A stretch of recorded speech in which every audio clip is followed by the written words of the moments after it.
Hello friends, welcome to kids player. आज हम पढ़ेंगे क्लास 4 में पार्ट 9 को। इसका नाम है ग्राम श्री। आइए ग्राम श्री को पढ़ना स्टार्ट करते हैं। वीडियो अच्छा लगे तो लाइक करें, चैनल को सब्सक्राइब भी कर लें।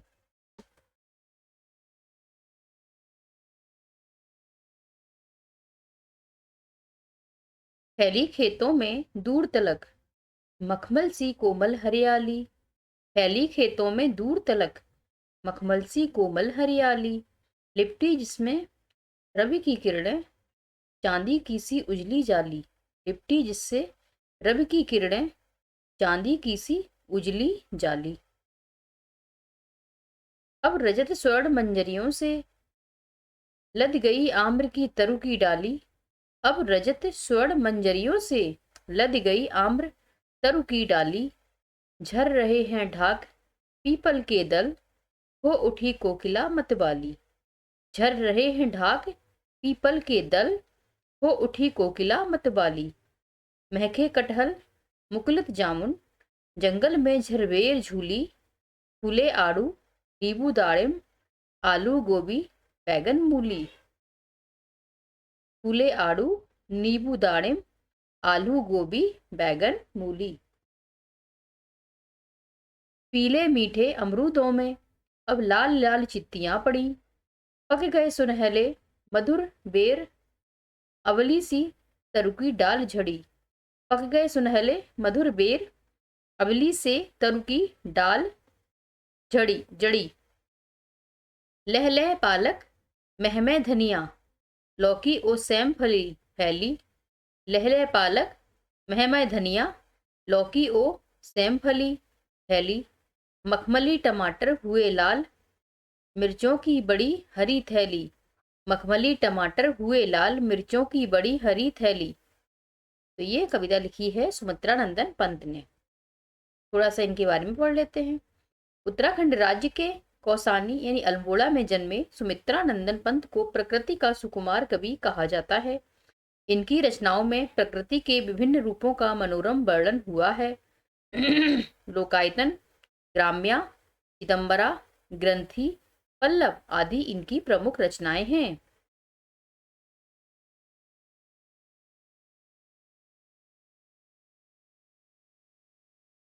शब्द अर्थ देख लेते हैं।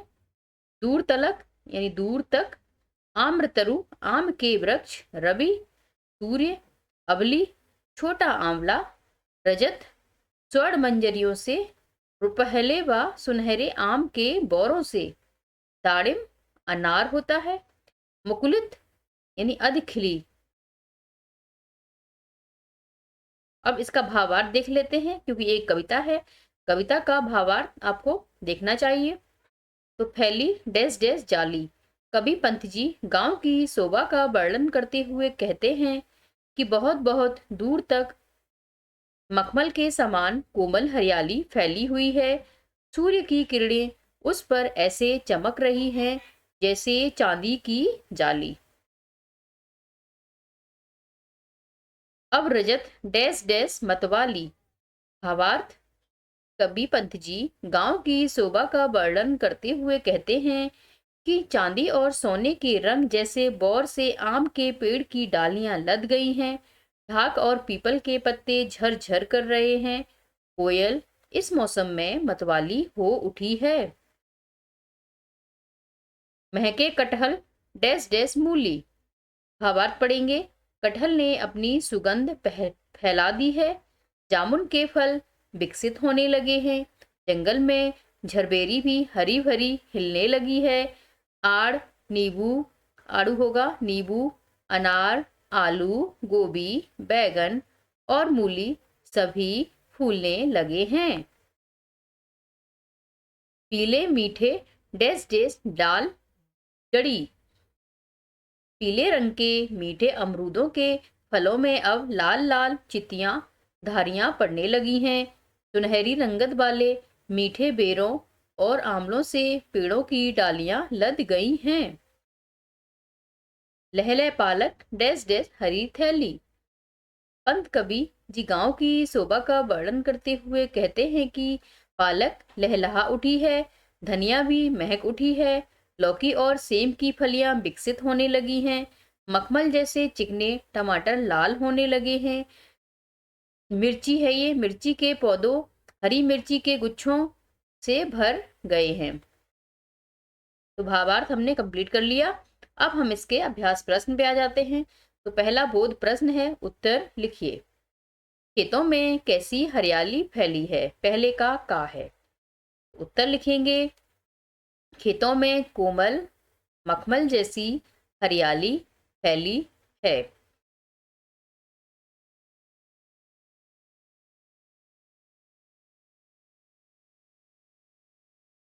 दूसरा प्रश्न है, पहले का खा है, हरियाली से लिपटी सूर्य की किरणें कैसी लगती हैं? हरियाली से लिपटी सूर्य की किरणें चांदी की सफेद जाली जैसी दिखाई देती हैं। आम में बौर कब आते हैं? तो आम में बौर बसंत ऋतु में आते हैं प्यारे बच्चों। कोयल घा है, कोयल किस ऋतु में मतवाली होकर कूकती है? तो उत्तर लिखेंगे प्यारे बच्चों, कोयल बसंत ऋतु में मतवाली होकर कुहकती है। इंस्टाग्राम पे फॉलो करने के लिए इस लिंक को फॉलो करें, और वीडियो अच्छा लग रहा हो तो लाइक कर दें, चैनल को सब्सक्राइब भी कर लें। आइए आगे बढ़ते हैं। बसंत ऋतु में प्रकृति में क्या क्या परिवर्तन होने लगते हैं? तो उत्तर लिखेंगे, बसंत ऋतु में प्रकृति में अत्यधिक परिवर्तन होने लगते हैं। चारों तरफ हरियाली छा जाती है। आम के पेड़ पर बौर आ जाता है। पीपल ढाक के पत्ते झरझर करने लगते हैं। कोयल गाने लगती है।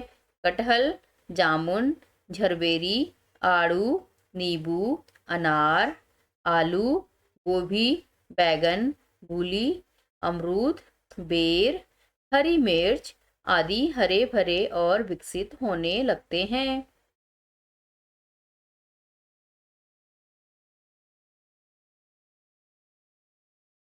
नीचे बाईं ओर कविता की कुछ पंक्तियां लिखी हुई हैं। दाईं ओर उनसे संबंधित भाव व्यक्त करने वाली पंक्तियां गलत क्रम में लिखी गई हैं, उन्हें सही क्रम में मिलाइए। तो यहाँ पर उत्तर मैं डायरेक्ट उत्तर ही लाई हूँ। ठीक है, तो ये मैंने उत्तर को कर दिया है। उत्तर है ये, चांदी की सी उजली जाली का सही मैच होगा। चांद के रंग जैसी सफेद जाली लद गई आम्र तरु की डाली, तो आम के वृक्ष की डाल गौर से लद गई, ये इसका सही मेल होगा।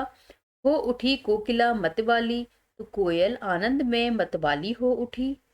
अवली से तरु की डाल जड़ी, छोटे आमले से वृक्ष की डालियां लद गईं।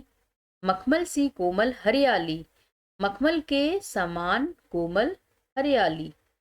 अब रजत स्वर्ण मंजरियों से, चांदी और सोने के रंग के आम के बौरों से मुकुलित मुकुलित जामुन यानी अधखिली जामुन।